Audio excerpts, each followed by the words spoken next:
नमस्ते साथियों, आज मैं आपके लिए लेकर आ गई हूँ आवधिक आकलन प्रथम सप्ताह 10वां है। और देखिए शिक्षक संदर्शिका में ये जो 10वां सप्ताह है, इसके हमको इस नए साल में 2024-25 में कुछ चेंजेस हुए हैं। अब हमको पहले और दूसरे दिन ही यहाँ पर आकलन करना है, इस बात का हमको विशेष ध्यान रखना है साथियों। तो ये पेज नंबर 120 पर शिक्षक संदर्शिका का जो 10वां आवधिक आकलन है, उसमें कुछ इंस्ट्रक्शन दिए हैं। ये इंस्ट्रक्शन ये है कि 10वें दिन आपको पहले और दूसरे दिन क्या करना है साथियों, आकलन करना है। मतलब अभ्यास पुस्तिका में ये देखिए, ये जो अभ्यास पुस्तिका है, इसमें आपको यहाँ पर ये देखिए पेज नंबर 181 से क्या दिया है, 10वां आवधिक आकलन दिवस 1 है ना। यहाँ पर आपको ये अभ्यास पुस्तिका में आकलन प्रपत्र मूल्यांकन कार्यपत्रक बच्चों से पहले दिन भरवा लेना है। और पहले दिन आपको केवल अधिक से अधिक 5 जो है कार्यपत्रक भरवाना है, और दूसरे दिन जितने बचते हैं फिर उतने कार्यपत्रक आप भरवा सकते हैं। कार्यपत्रक भरवाने के बाद आपको इसको जांच कर लेनी है, और दूसरे दिन आपको ट्रेकर अपडेट कर लेना है, ट्रेकर को भर लेना है साथियों। और बाकी के जो हमारे 4 दिन बचेंगे, उसमें हमको क्या करना है, समूह बनाना है। जैसे ये यहाँ पर बने हुए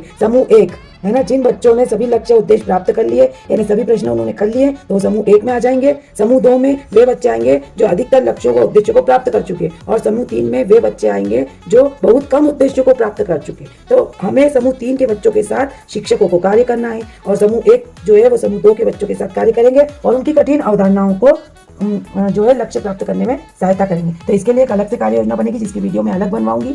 आज आपको केवल आवधिक आकलन ट्रेकर बनना बता रही हूँ। यहाँ पर देखिए साथियों, ये जो है ये हमारी अभ्यास पुस्तिका है, जिसमें आकलन कार्य पत्रक दिया हुआ है। अब यहाँ पर 1, 2, 3, 4, तो ये प्रत्येक के एक नंबर है। यदि बच्चे ने संख्या बहुत सही किया है, तो यहाँ पर मैंने उसको 4 में से 4 नंबर दे दिए हैं, है ना। दूसरा प्रश्न है संख्या मान, तो ये उसने दोनों सही किए, तो मैंने 2 में से 2 दे दिए। और इस बार उसने लक्ष्य को प्राप्त कोई सहायता से नहीं किया है, तो मैंने यहाँ राइट लगा दिया है, और यहाँ पर डेट डाल दी है, स्टार पे निशान लगाया है, और यहाँ पर अपनी साइन करिए। ये इस बार नया अपडेट हुआ है अभ्यास पुस्तिका में, तो इसका हमको बिल्कुल ध्यान रखना है साथियों।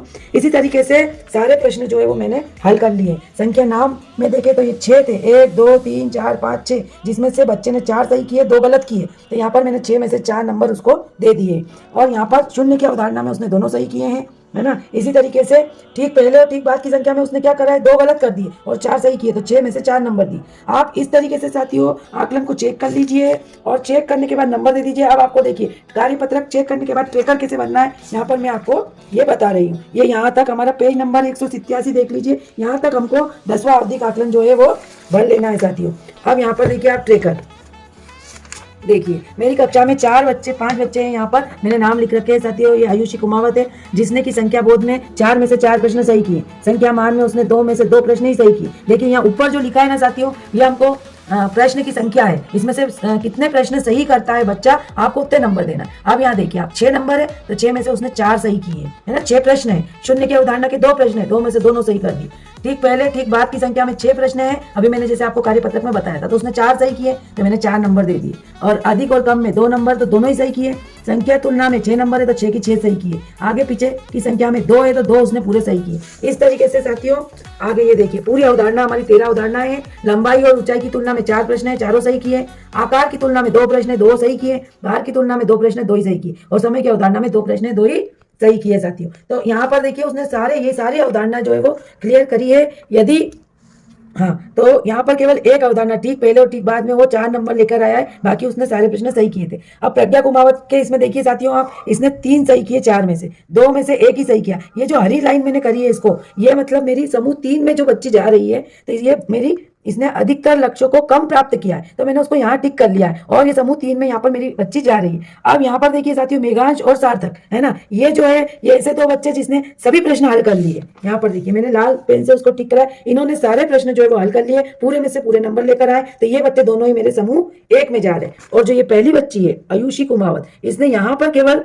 इसको 6 नंबर में से 4 नंबर आए हैं, है ना, मतलब ये मेरी समूह 2 में जा रही है ये बच्ची। तो इस तरीके से आप आपकी कक्षा के बच्चों का समूह निर्धारण कर लीजिए, और उस तरीके से जो बच्चे बिल्कुल जैसे प्रज्ञा कुमावत है, इसके साथ काम कौन करेगा, टीचर करेगा। मतलब एज ए टीचर आपको 4 दिन जो है वो काम करना है, और इसकी कठिन अवधारणाओं को इसको सिखाना है, ताकि ये सीख ले। इसका उपचारात्मक शिक्षण करना है। और समूह 2 वाले बच्चे जो है वो समूह 1 वाले बच्चे के साथ बैठेंगे, और समूह 1 वाले बच्चे समूह 2 वाले बच्चों के साथ काम करेंगे, और उनकी कठिन अवधारणाओं को उनको समझाने में मदद करेंगे। इसकी कार्य योजना जो है वो शिक्षक बना के देगा। तो ये कार्य योजना की वीडियो मैं अलग से बनाऊंगी। मिलते हैं नेक्स्ट वीडियो में। Bye bye.